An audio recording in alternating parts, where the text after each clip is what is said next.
Hi friends, இன்னொரு கொடூரமான ஒரு கோல்டு கேஸ் பற்றி தான் இந்த வீடியோவில் பேச போகிறோம்.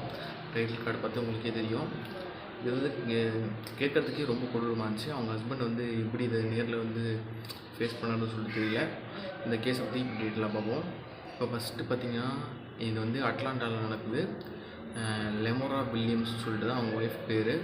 அவங்க ஒய்ஃப் வந்து 24 ஏஜ் வந்து அவங்களுக்கு ஒரு மென்டல் இல்னஸ் இருக்குதுன்னு சொல்லிட்டு சொல்கிறாங்க. அது கன்ஃபார்மாக என்னன்னு தெரியல. ஆனால் அவங்க வந்து அன்றைக்கி வீட்டில் இல்லைன்னு சொல்லிட்டு சொல்லியிருக்காங்க. அவங்க கேர்டேக்கர், அதாவது அவங்க வெளிநாட்டிலலாம் மோஸ்ட்டாக வந்து இந்த கேர்டேக்கர் தான் கொடுத்துட்டு போயிடுவாங்க. இப்போ நம்ம ஊர்லேயும் வந்திருக்கு.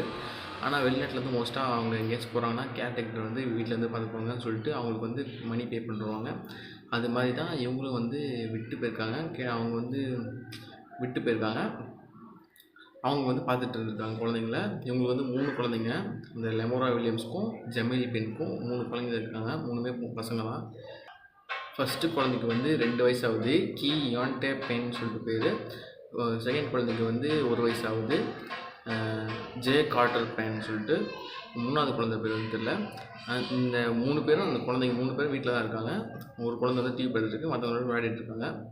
இப்போ வந்து திடீர்னு ஒரு போலீஸ்க்கு வந்து 911 கால் பண்ணி அவங்க அம்மா சொல்லியிருக்காங்க. வீட்டுக்கு வந்து பார்த்தப்ப ஸ்டவ் வந்து குழந்த மண்டை மேலே விழுந்துருந்துச்சு, இன்னொரு குழந்தை வந்து நெசுங்கி இருந்துச்சு அப்படின்னு சொல்லியிருக்காங்க.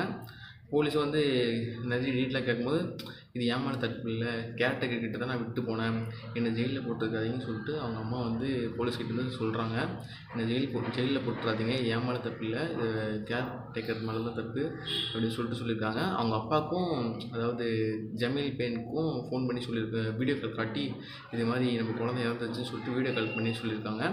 அந்த வீடியோ காலில் வந்து அவங்க அப்பா சொல்கிறது என்னென்னா, நான் வந்து வீடியோ காலில் பார்க்கும்போது என் குழந்தை இறந்துச்சுன்னு எனக்கு தெரியுது, என் குழந்தையோட அதாவது பிரெயின்லாம் வந்து வெளியே இருந்திருக்கு, இதை வந்து நான் வீடியோ காலில் பார்த்துட்டு என்னால் தாங்க முடியல அப்படின்னு சொல்லிட்டு அவரும் 911க்கு வந்து, அவங்க ஊரில் 911, நம்ம ஊரில் 100 மாதிரி, அவங்க ஊரில் 911, அவரும் வந்து பார்த்துட்டு ரொம்பவே ஷாக்காகி ஃபோன் பண்ணி சொல்கிறாரு போலீஸ்கிட்ட, இந்த மாதிரி உடனே பாருங்கள் அப்படின்னு சொல்லிட்டு. அவரும் வந்து ஆஃபீஸ்லேருந்து சீக்கிரமாக கிளம்பி வராரு. அவரும் அப்போ வீட்டில் இல்லை, அன்றைக்கி ஃபுல்லாக வேலைக்கு போயிட்டார்.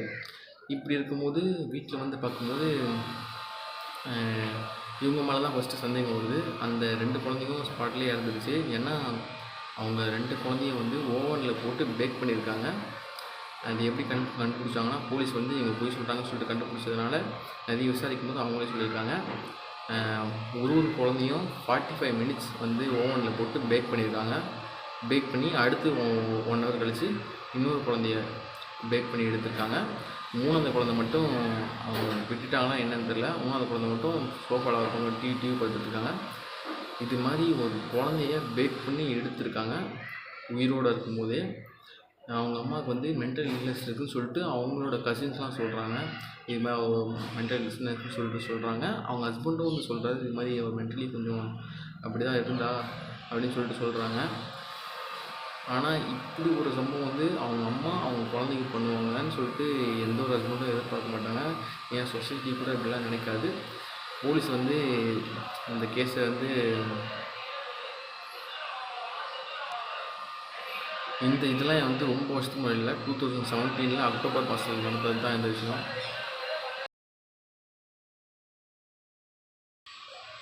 கோர்ட்டில் இந்த கேஸை பார்த்துட்டு இவங்களுக்கு வந்து லைஃப் டைம் வந்து ஜெயிலில் போகணும்னு சொல்லிட்டாங்க. இவங்களுக்கு பரோலே கிடையாது, ஜாமீனில் எடுக்கக்கூடாதுன்னு சொல்லிட்டு அதை ரொம்ப கண்டிப்பாக சொல்லிட்டாங்க. ஆனால் இருந்தாலும் இந்த மென்டல் இல்னஸை வச்சு அவங்கள இன்னும் வெளியே எடுக்க பார்த்து தான் இருக்காங்க.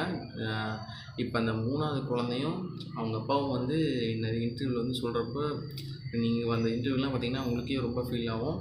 ஏன்னா உங்கள் குழந்தை வந்து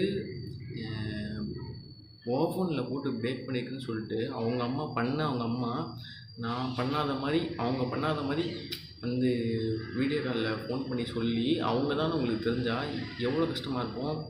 நீங்கள் வேலையில் இருக்கீங்க, இப்படி ஒரு நியூஸ் வருதுன்னா அவங்களுக்கு எவ்வளோ கஷ்டமாக இருக்குன்னு நினச்சி பாருங்கள். இதெல்லாம் நினைக்கக்கூட முடியாது, அந்தளவுக்கு இருக்குது. ஏன்னா உங்கள் குழந்தைய பேக் பண்ணி அந்த குழந்தையோட பிரெயின் வெளியே வந்திருக்குன்றப்ப அந்த சுச்சுவேஷன் நீங்கள் நினச்சி பாருங்கள். அந்த வீடு ஃபுல்லாக ஸ்மோக்கு, அந்த குழந்தைங்களோட ஸ்மெல் தான் வெளியே வந்திருக்கும். அவர் மேலே புகை மட்டும், ரூம் ஃபுல்லாக ஸ்மோக்கு, ஃபுல்லாக பேக் பண்ணி எடுத்திருக்காங்க. இப்போ எவ்வளோ கொடூரமான மைண்ட் செட்டாக இருந்திருக்கும் அவங்க அம்மாவுக்கு. அவங்க நிஜமாக மென்டல் இல்னஸாக தெரியல. அவங்க எதுக்கு இப்படி பண்ணாங்கன்னு தெரியல. இப்போ வந்து அவங்க லைஃப் டைம் ஜெயிலில் இருக்காங்க. இப்படி நம்மளை சுற்றி இருக்காங்கன்னு சொல்லிட்டு தெரிஞ்சுக்கோங்க. இது மாதிரி நம்ம ஊர்லேயே நடக்கலன்னுலாம் இல்லை, நம்ம ஊர்லேயே நிறைய கேஸ் இருக்குது. ஆனால் இப்போ வெளிநாட்டில் இருக்கிறதால உங்களுக்கு வந்து அவ்வளோ கனெக்ட் ஆகாதுன்னு நினைக்கிறேன். ஆனால் இப்படியும் இருக்காங்க, தெரிஞ்சுக்கோங்க.